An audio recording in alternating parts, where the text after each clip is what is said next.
Hola amigos, buenas tardes. Estamos aquí en Conversaciones una vez más. Esta ocasión nos acompaña el escritor y pintor Jesús Corona, una de esas lumbreras de la literatura mexicana, poco leídas, pero bastante interesante para aquellos que conocemos su obra. ¿Cómo estás, Jesús? Muy bien, muchísimas gracias por la presentación.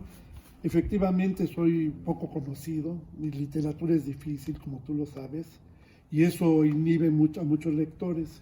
Ojalá esta plática sirva para despertar un poco más de interés en la literatura, en mi literatura.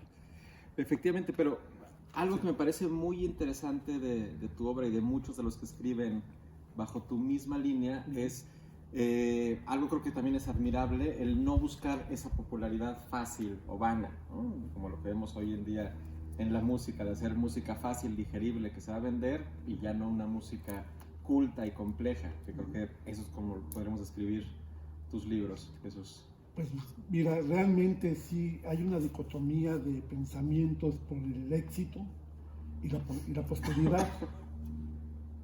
A veces piensa uno, el éxito es inmediato y lo disfrutas, y la posteridad es algo tan subjetivo que a veces no vale la pena hacer la apuesta por ella. Yo hice la apuesta no por el éxito, sé que no voy a ser un hombre de éxito, literato de éxito.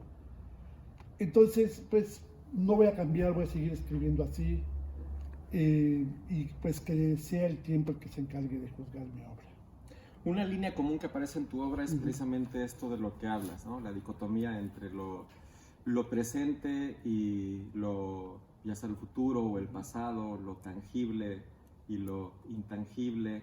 ¿En cuál de tus obras crees que esté más presente esta parte de la dicotomía y por qué es para ti tan importante este tema?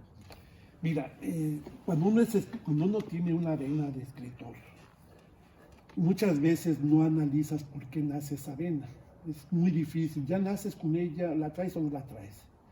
Yo desafortunadamente nací con la vena de la creatividad en cuanto a la literatura difícil. He bebido de muchas fuentes que me han llevado a pensar así. De muy joven leí Hermann Hesse y él fue algo que fue una influencia enorme en mi literatura. Hablamos de James Joyce y es algo que si tú en la actualidad muy poca gente lo ha leído porque es complejo por su lectura, pero yo me incliné más por ellos. Son obras muy conocidas, muy citadas, pero poco leídas, diría yo, ¿no? Las citadas Joyce, justamente por aquellos pseudointelectuales que se llenan la boca diciendo el Ulises de James Joyce cuando nunca siquiera han pasado de la primera página, ¿no? Lo mismo de Hermann Hesse, habla todo el mundo del lobo estepario cuando muy poca gente lo ha leído. Y o Jean-Paul Sartre, ¿no? Con La náusea, por ejemplo. Y yo, sí es efectivo lo que dices, muy poca gente ha leído esos libros y cada día, desafortunadamente, hemos caído en un grado mayor de incultura. Cada día el ser humano se vuelve menos culto, menos preparado al pensamiento. La culpa, pues desde luego lo sabemos cuál es, ¿no? Los celulares, el internet, aquella distracción fácil que te mueve pues a perderte en eso y a dejar de pensar, ¿no? Creo que la sociedad ha generado una masa enorme de mediocridad, que ya ni siquiera mediocridad, más abajo de la mediocridad. Entonces, pues habrá gente como tú, por supuesto, que ha leído mis libros y que a mí me llena de alegría saber que de alguna manera algo movieron dentro de ti, y a ese público apuesto, definitivamente. ¿Qué crees que pase tú, Jesús? Porque este es un tema muy, creo que muy común a todos los que nos interesamos por el ser humano, ¿no? Desde la psicología, desde la filosofía, desde la sociología, pero desde tu punto de vista como escritor, como observador de la sociedad, ¿tú hacia dónde crees que vaya esta sociedad? Una decadencia terrible que debe de terminar en un renacimiento como en 1400 y tantos. Creo que estamos tocando el fondo y ya más allá del fondo no hay nada, ¿no? Entonces yo creo que de ahí vamos a poder, la humanidad va a poder resurgir definitivamente en un renacimiento donde vuelve el pensamiento a ella, definitivo. Donde nos olvidemos de lo fútil, de lo vano, de lo inane, de lo absurdo, ¿no? Que es una manera además que tiene la sociedad, la élite de manejarnos. Mientras menos pensantes seamos, más fácil nos manipula, ¿no? Pero esto va a terminar, estoy convencido, va a terminar y más pronto de lo que sospechamos, y va a haber un renacimiento donde cada uno seremos puestos en nuestro lugar. Encuentro cierto positivismo dentro de tu optimismo, porque mencionas tú esta decadencia, pero sientes tú que estamos llegando ya al fondo, ¿no? Y algunas personas, a veces también yo lo llevo a creer, creo que podemos todavía caer mucho más bajo y me espanta a mí hasta dónde más podamos llegar como sociedad, ¿no? Sí, digo, lo que sucede es que a lo mejor a veces nos mantenemos un tanto cuanto al margen de lo que realmente está pasando. Tú desde luego sí tienes un contacto muy directo con la sociedad, sabes de primera fuente la mentalidad, cómo la gente está siendo afectada. Y yo estoy seguro que tú sí ves definitivamente una decadencia enorme en el hombre. Entonces, ¿cuánto más? Para mí en este momento estamos en completa decadencia. O sea, ya hablar de más es, para mí yo creo que es cosa de días, ¿no? Uh-huh. O sea, ¿Qué nos puede salvar a los seres humanos desde tu punto de vista y a lo mejor tomando también parte de la línea de tus obras en cuanto a esta constante de las dicotomías y lo que va sucediendo con tus personajes? ¿Qué es lo que puede ir dándole vuelta a esta decadencia del ser humano?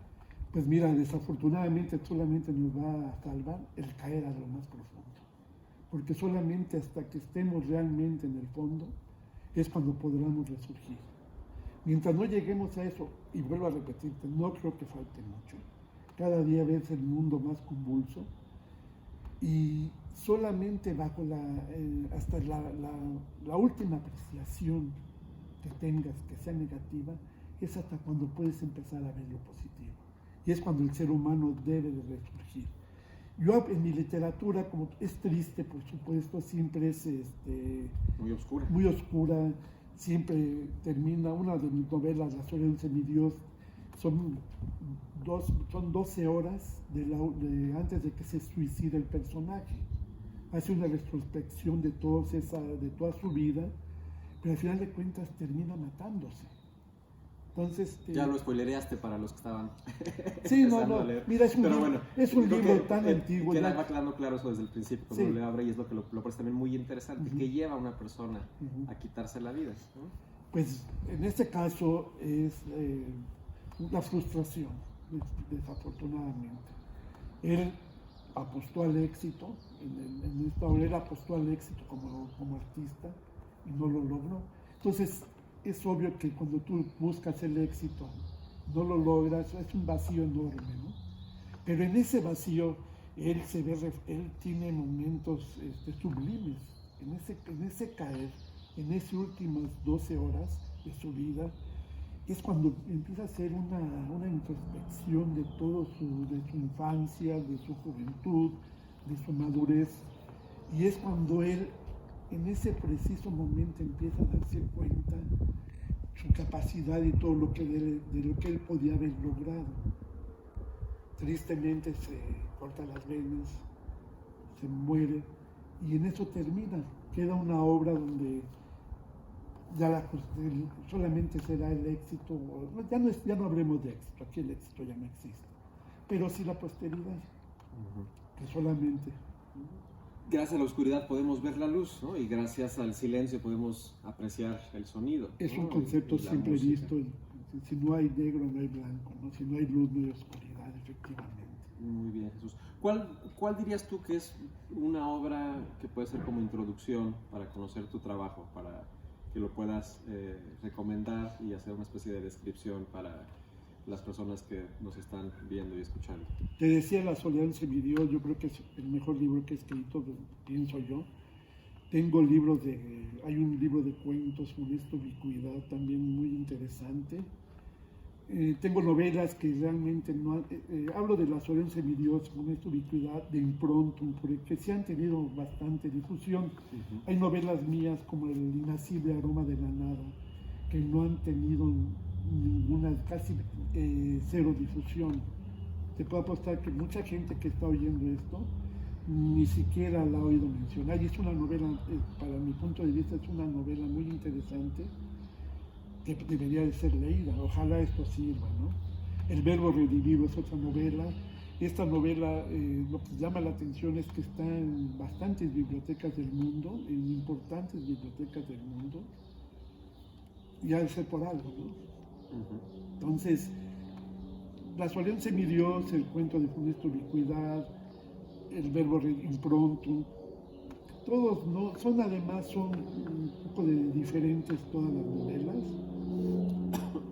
que ojalá puedan servir de que la gente se interese, ¿verdad? Muy importante, Jesús. ¿Dónde puede conseguir la gente tus libros? Mira, estaba en una editorial, Vuelta al Arte, que pues debido a esta crisis editorial ya no ha cerrado las puertas, pero ha dejado de producir. Entonces los libros están agotados.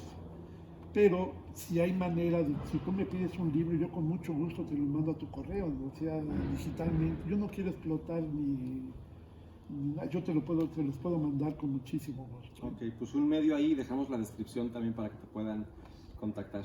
Muchas gracias por No, al contrario, te lo agradezco, Que estés muy bien, mucha suerte, hasta luego.